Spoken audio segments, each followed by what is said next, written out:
Sup people, this is Lego Swimmer with another game review. This one is for one of my all-time favorite games, so expect a high rating. This will have the same 6 sections as the Toon 10 review. So without further ado, today's review is for Team Our control Fortress point is 2. being captured.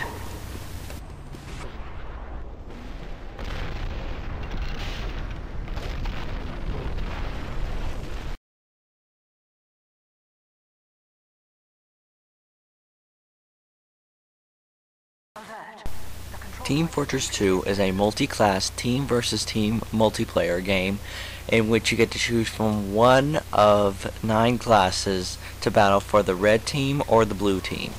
The 9 classes are Scout, Pyro, Soldier, Engie or Engineer, Heavy or Heavy Weapons Guy, Demo Man, Medic, Sniper, and Spy. You can either work for the blue team or the red team, and it can change depending on what's going on. Now, the game itself has very little story when you are actually playing it, but if you go and read the comics, you find out that the red and blue team are actually working for Redmond and Blueford, who are 2 brothers who have been fighting over property for as long as they can remember. And since they both inherited half of their father's great wealth, now they're trying to wrestle it away from one another. But it's a game that doesn't have much room for story, so honestly, it's just fighting, bullets, blood, and gore. Which, you know, works for some people. You can trade items like weapons and, most importantly, hats in Team Fortress 2 to kind of customize your character.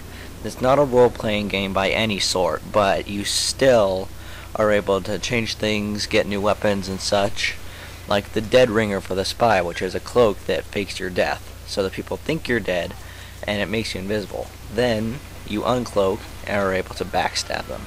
Or the frontier justice for the engineer, which means when your sentry goes down, pretty much I think it's 2 crits for every enemy your sentry has killed, which means if your sentry has killed 9 guys, you get 18 crits to use against people. And crits stand for is short for critical hit, which means it's going to do a ton more damage than a normal hit would.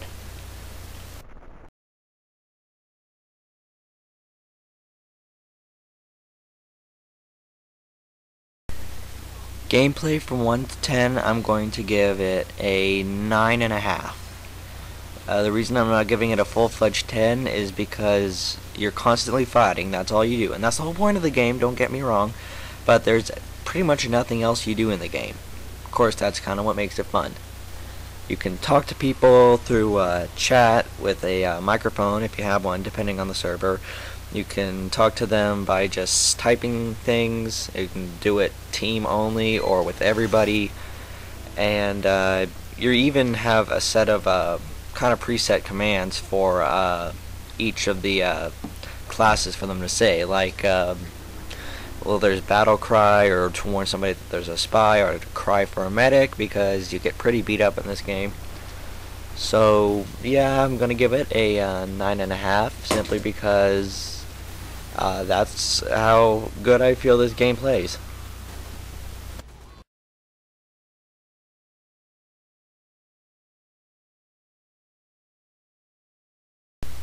As for how the game affects people outside of actual gameplay, see, that kind of depends on who you ask, because if you ask the stereotypical parents, they'll be like, oh, they're playing violent video games, going to put violent thoughts in their heads, and next thing you know, they're going to grow up to be murderers. But I don't think that's true, because I've been playing it for a while, and my violence level has stayed about the same, personally. So, anyway, and there's quite a few memes that will get thrown out there with this game. So honestly, it really just depends on who you ask. I mean, some people it doesn't really affect them, they just enjoy it for the game it is. Some people get really into it and like buy all the Valve shirts and stuff like that.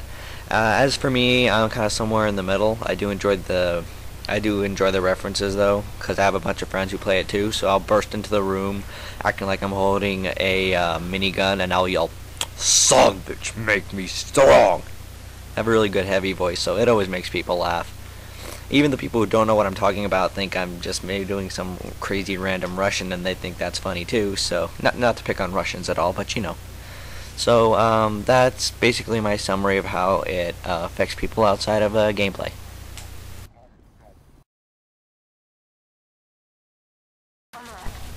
My personal opinion, awesome.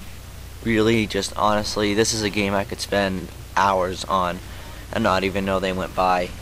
You could either surf servers, or there's one server in particular that I love going to. It's called Mechanics House of Fatalities, and the people always there, they always get into conversations about either politics or something else, but it's always really funny to listen in on, if nothing else. They're also very skilled, so it kind of helps you hone your skills. Every once in a while, though, you'll get a batch of noobs on, and you can totally dominate them, which is another technical term in the game. I think it happens after you get 3 successful kills on them without them killing you back, and then you dominate them. And you can get several achievements for that. And then if they kill you after you dominate them, then it's considered a revenge kill. And you can always tell what's going on because in the upper right hand corner of the screen, little things will pop up saying so and so killed the Green Spy 1, or Lego Swimmer killed what's his face, and you know, just stuff like that. So yeah, I really like this game, and I could spend a lot of time on it. The only thing though is that, and I'm kind of glad that this has happened, is first-person games used to give me a massive headache. I don't know what it was. I think it was the way it moved. But so when I got Portal, that didn't work so well because again, gave me headaches. But I kind of got used to it over time. Had to use the cheat to put it in third-person mode for a while. Then I got Team Fortress 2 when it became free to play, and because you're not flying through portals or doing anything too fast, I played as heavy a lot back then. My headaches started going away, and now I'm pretty much immune to the first-person curse, so to speak. So, yeah, that's my opinion of the game. I think it's really fun. Not for a person who easily gets motion sickness, but still a fun game.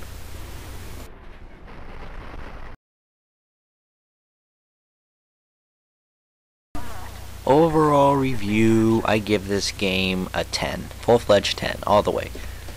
It's a fun game. You could spend a lot of time on it. You could spend a lot of money on it too, but you don't have to.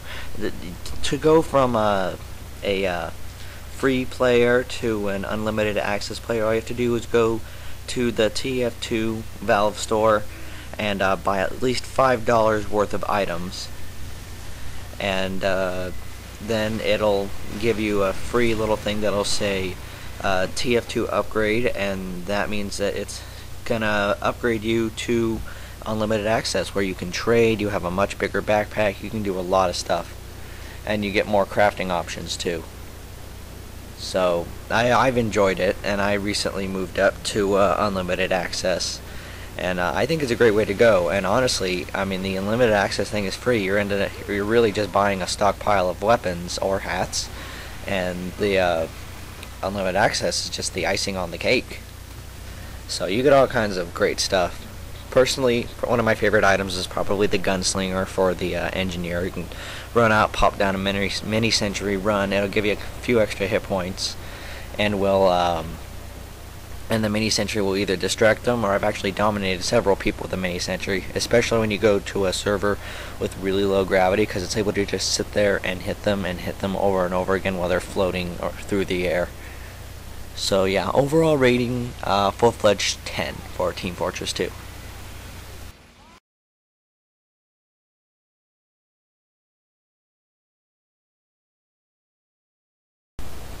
How long it will remain fun? For me personally, years. Many years. Long time. Gonna love it forever. And the thing is, if you're bored with the actual gameplay, you can go to a server that supports replays, take some replays of yourself, take them and edit them. Add slow motion shots, first person shots, third person shots, free camera where you just kind of float around. You can do whatever you want, honestly, and I have a good time with it. I mean, that's what you've been watching in the background of this thing the whole time, was replays of me and or my brother playing TF2. So it's a fun game. I expect it to stay fun for a long time, and if you get bored with it, I guarantee you won't stay bored for long, because next thing you know you're gonna want to go back to backstabbing snipers and shotgunning heavies, just like old times. I think this pretty much concludes my review for Team Fortress 2. So this is Lego Swimmer signing out. Happy hunting.